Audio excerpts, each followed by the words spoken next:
Vande Mataram friends, I Madhav from maths Madhav. चलिए maths की दुनिया में चलते हैं। स्टूडेंट्स, आज हम लोग इस ट्रिग्नोमेट्री की मतलब इसके यूजेस के जो ये हाइट एंड डिस्टेंस की सीरीज चल रही है उसमें हम लोग 5वें क्वेश्चन के बाद आज हमारा छठा क्वेश्चन है। आपने जितने 1 से लेकर 5 तक के क्वेश्चंस को सॉल्व किया वो सारे बहुत ही इजी क्वेश्चंस थे, मतलब कि आपकी एक बेसिक अंडरस्टैंडिंग उससे आपकी हो जाएगी, एक अच्छे तरीके से बन जाएगी। तो अगर आप लोग ये वीडियो फर्स्ट टाइम देख रहे हैं तो आप पिछली वीडियो जरूर देख लेना ताकि आपकी हाइट एंड डिस्टेंस की एक बेसिक अंडरस्टैंडिंग आपकी क्रिएट हो जाए, क्योंकि अब जो क्वेश्चन यहाँ पर आने वाले हैं वो क्वेश्चन थोड़े से मॉडरेट हैं। तो उन क्वेश्चंस को हम जरा सॉल्व करेंगे और देखते हैं कि हम इस मॉडरेट टाइप के क्वेश्चंस को हम सॉल्व कैसे करते हैं। ठीक है, तो आपके स्क्रीन पर मैं यहाँ पे क्वेश्चन देता हूँ। मैं क्वेश्चन को मैं अपने टाइम में पढ़ भी रहा हूँ जिससे कि आप लोगों को क्लियर हो कि मैं क्या बताना चाह रहा हूँ आप लोगों को। 6 क्वेश्चन है 1.5 metre tall boy standing at a some distance from a 30 metre tall building. एक 30 मीटर टॉल बिल्डिंग है। तो मैं यहां पे एक डायग्राम बना रहा हूं, एक बिल्डिंग बनाते हैं। ठीक है, ये एक मान लो बिल्डिंग है। ठीक है, ये बिल्डिंग की जो हाइट है कितनी है 30 मीटर है और इस बिल्डिंग को एक बंदा देख रहा है इससे कुछ दूरी पर, इधर बना लो या इधर बना लो। तो मान लेते हैं अभी हम कि वो बच्चा कहीं यहां पर खड़ा है। भाई बिल्डिंग भी जमीन पे, बच्चा भी यहां खड़ा है। अब यहां पर बच्चे की हाइट दे रखी है। अगर बच्चे की हाइट दे रखी है ना तो थोड़ा सा दिमाग लगाना। अगर वो सीधे ये बोलता है ना कि एक बच्चा बिल्डिंग को देख रहा है जिस बिल्डिंग की हाइट 30 मीटर है तो हमें कोई ज्यादा दिमाग लगाने की जरूरत नहीं पड़ती। लेकिन यहां पर कह रहा है कि एक बच्चा जो कि कितने मीटर लॉन्ग है 1.5 मीटर टॉल है।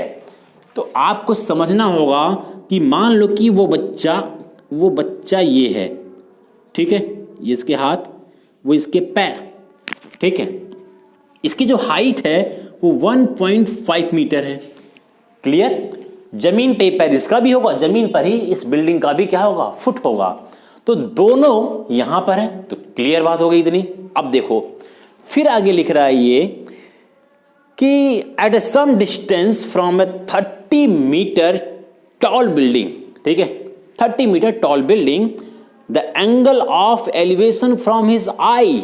बच्चे की आंख से, उसके पैर से नहीं, हाइट इसलिए दे रखी है, बच्चे की आंख से एंगल ऑफ एलिवेशन जो बन रहा है top of the building increasing for 30 to 60।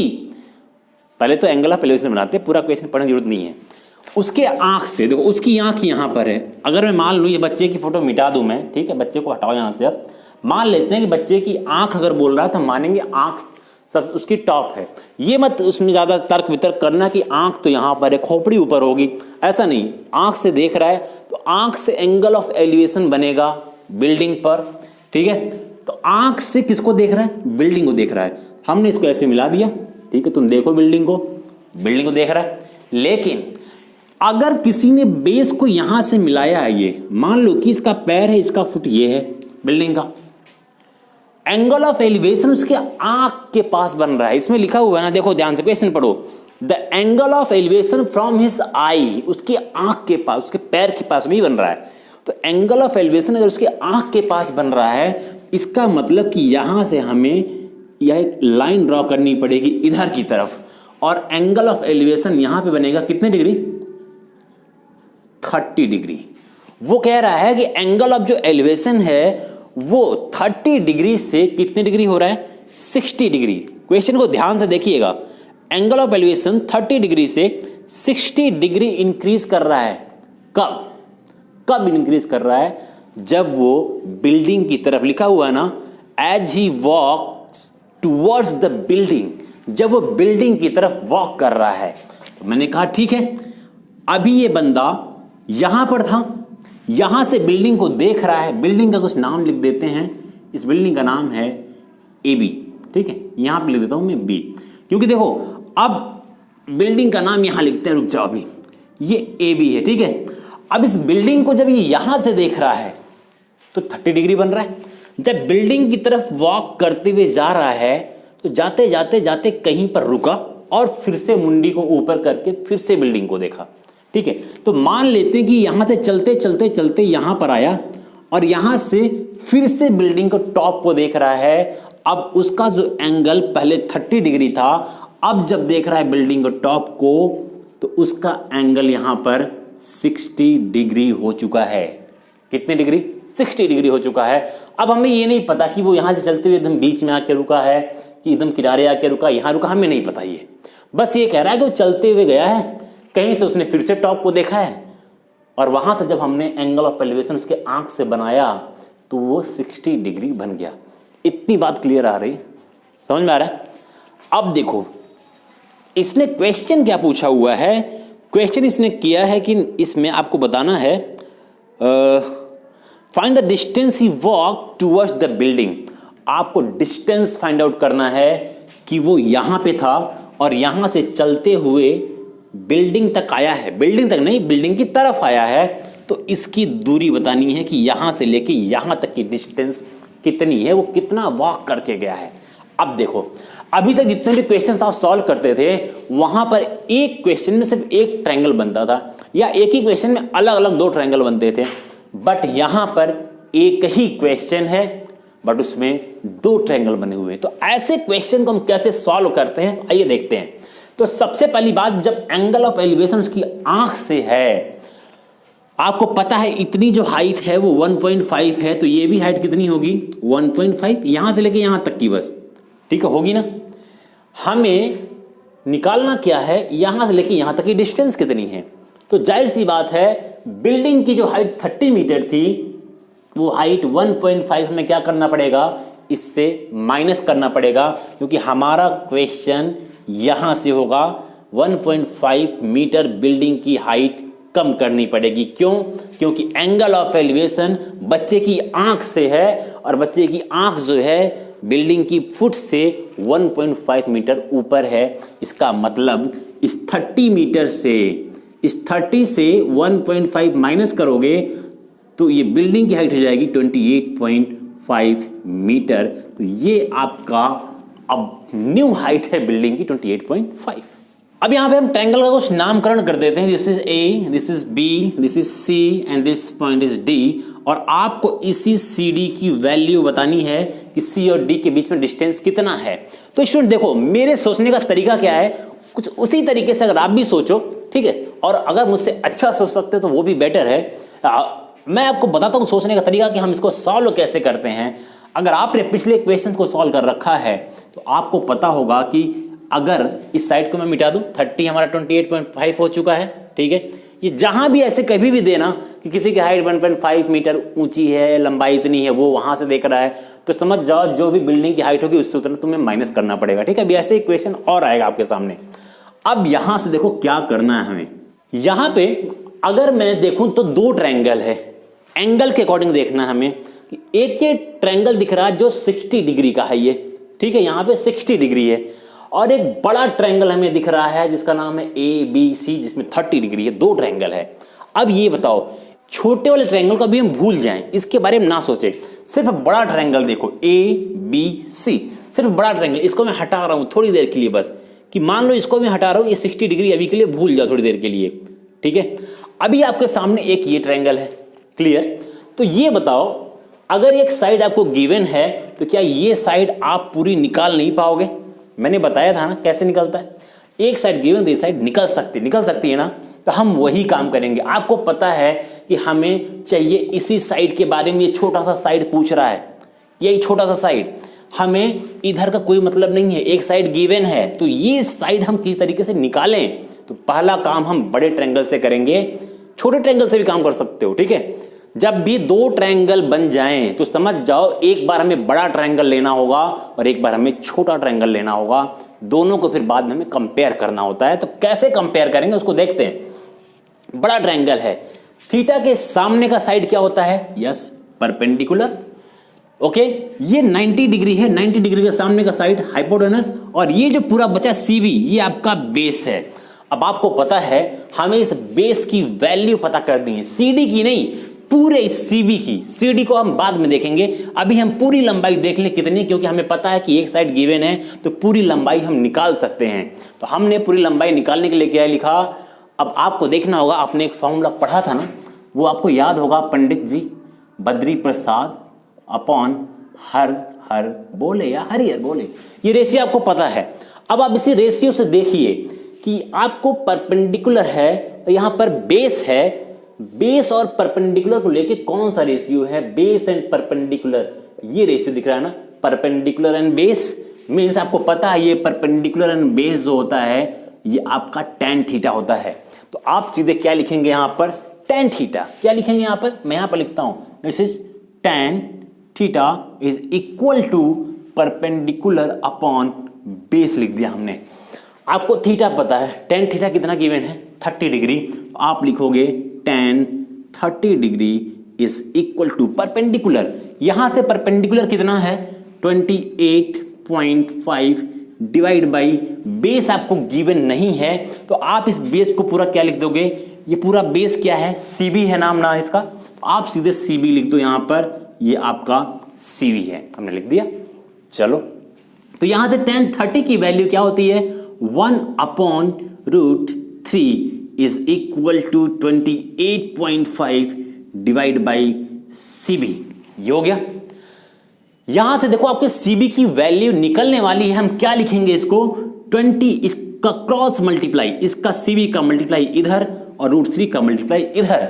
Now this is CB is equal to, CB का 1 में मल्टीप्लाई करोगे सीबी ही होगा, इज इक्वल टू इसका √3 में मल्टीप्लाई तो हो जाएगा ये 28.5 √3, आपको पता है रूट का मल्टीप्लाई इसके पास नहीं हो सकता है, तो हम एज इट इज ऐसे लिख देते हैं। चलो ये आपके सीबी की वैल्यू हो गई, इट क्लियर, सीबी आपका है 28.5 √3। इतना करने के बाद अब हम कौन सा ट्रायंगल लेंगे, ये जो छोटा ट्रायंगल था जो हमने ड्रॉ किया था, जहां पर ये एंगल कितने डिग्री का बन रहा था स्टूडेंट्स, 60 डिग्री का।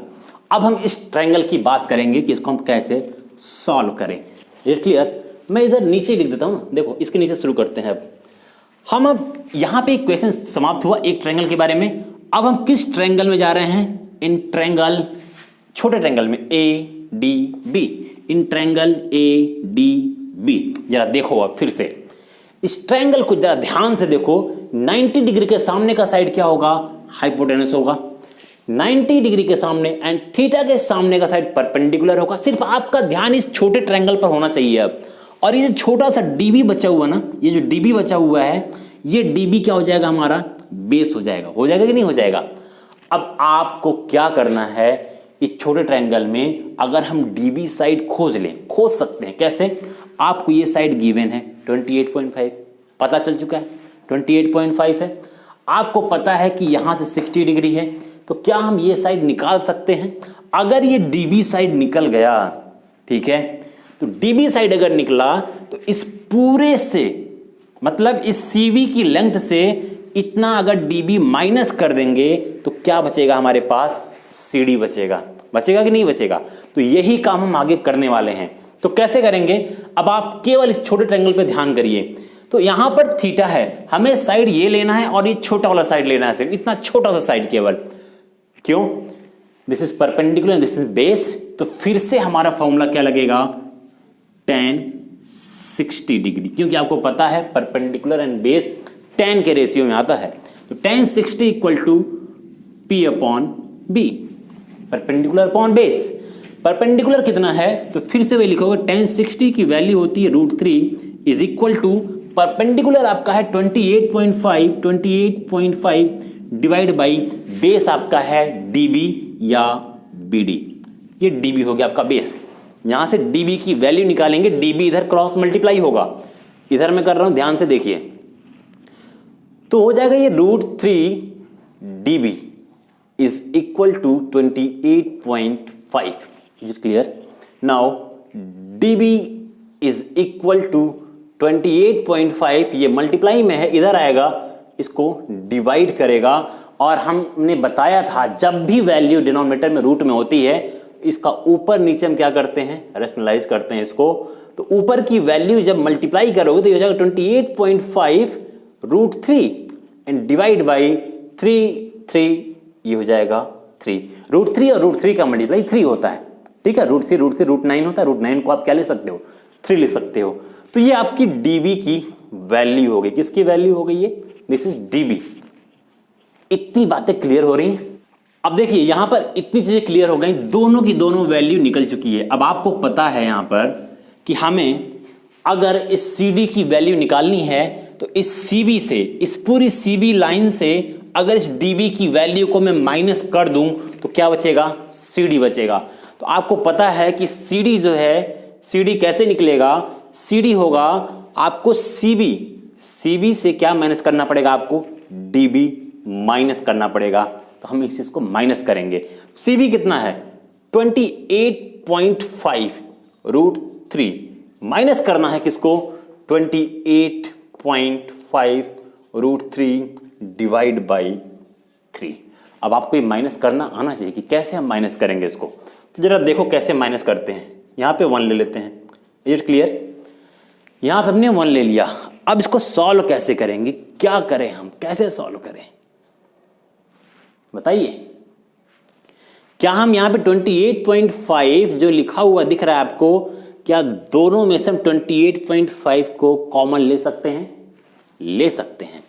तो देखो इधर भी 28.5 √3 है, इधर भी है। आप एलसीएम लेके भी सॉल्व कर सकते हो। 3 एलसीएम हो जाएगा, यहां पे 3 का मल्टीप्लाई करना पड़ेगा तुम्हें, फिर ये वैल्यू वैसे हो जाएगी। इससे थोड़ा मैं आसान कर रहा हूं। मुझे क्या करना है, मैं इन दोनों में से ये वाली वैल्यू कॉमन ले रहा हूं, ऊपर वाली वैल्यू ध्यान से देखना। 28.5 √3 हमने कॉमन ले लिया। तो यहां पर क्या बचा, यहां 1/1 बचा केवल, तो मैंने सिर्फ 1 लिख दिया माइनस, ठीक। यहां पे क्या बचेगा, 1/3 बचेगा, यही बचेगा। अब देखो थोड़ा सा और इधर आते हैं। 28.5 इंटू, इसको अगर हम एलसीएम लेके सॉल्व करें तो ये 3 हो जाएगा, 1 3 जा, तो ये 3 होगा, माइनस करेंगे। एक चीज तो मैं भूल गया लिखना, ध्यान से देखना। 28.5 √3 इंटू, इसको जब एलसीएम लेके सॉल्व करोगे, यहां पे मैं जरा सॉल्व करते हैं, यहां 3 होगा, 1 3 जा 3, तो 3 - 1 इज इक्वल टू 2/3। ये समझ में आ रहा कैसे होगा ना, इसका एलसीएम लेने सभी को आता होगा। ये हो गया 2/3 हो गया। क्लियर है इतनी बातें, ठीक है। और जब यहां पे इसको सॉल्व करोगे आप, 2 का मल्टीप्लाई हम इसमें कर दें तो ये कितना हो जाएगा, this is 57 √3 divide by 2। 57 √3 divide by 2 divide by, इस 2 का मल्टीप्लाई हमने 28.5 में कर दिया। तो 28.5 का जब 2 में मल्टीप्लाई करोगे 57 हो जाएगा, और √3 एज इट इज रह जाएगा 2 में, मतलब कि √3 में 2 का मल्टीप्लाई नहीं होगा। अब डिवाइड बाई 3 है। अब इस 3 से 57 को कट करोगे तो 3 1 जा 3, और यहां पर बचा 2, तो 3 9 जा 27 मीन्स 19 √3। यही आपका रिक्वायर्ड आंसर है। तो आपके इस बिल्डिंग में जो ये CD है, इसकी वैल्यू है 19 √3। हमने इस टोटल वैल्यू हमने निकाल रखी थी कि टोटल वैल्यू कितनी थी, 28.5 √3। आपने ये भी वैल्यू निकाली थी, ये वैल्यू कितनी थी, ये वैल्यू थी 28.5 √3 डिवाइड बाई 3। आपको ये वैल्यू निकालनी थी। हमने ये पूरी वैल्यू निकाल करके इस वैल्यू को माइनस कर दिया, इस पूरी वैल्यू से इतने को माइनस कर दिया, तो सिर्फ क्या बचा, 19 √3 मीटर। तो इसकी ये लंबाई हो जाएगी। तो इस तरीके से आपको इस तरह के क्वेश्चंस को सॉल्व करना था। Is clear. तो ऐसे कुछ क्वेश्चंस और भी आगे मिलेंगे। तो मिलते हैं नेक्स्ट वीडियो में। कोई भी प्रॉब्लम हो आप बेझिझक आप मुझे कमेंट कर सकते हैं, पूछ सकते हैं। बाकी कंटिन्यूअस वीडियोस को देखते जाइए, आपके कॉन्सेप्ट क्लियर होंगे, क्योंकि अब डिफिकल्टी लेवल थोड़ा थोड़ा बढ़ेगा। लेकिन श्योर कहूंगा, अगर आप पूरी वीडियोस को ध्यान से देखते हैं, आपका कंसेप्ट बिल्डअप जरूर होगा। Okay, bye bye, take care, मिलते हैं नेक्स्ट वीडियो में, तब तक के लिए जय हिंद जय भारत।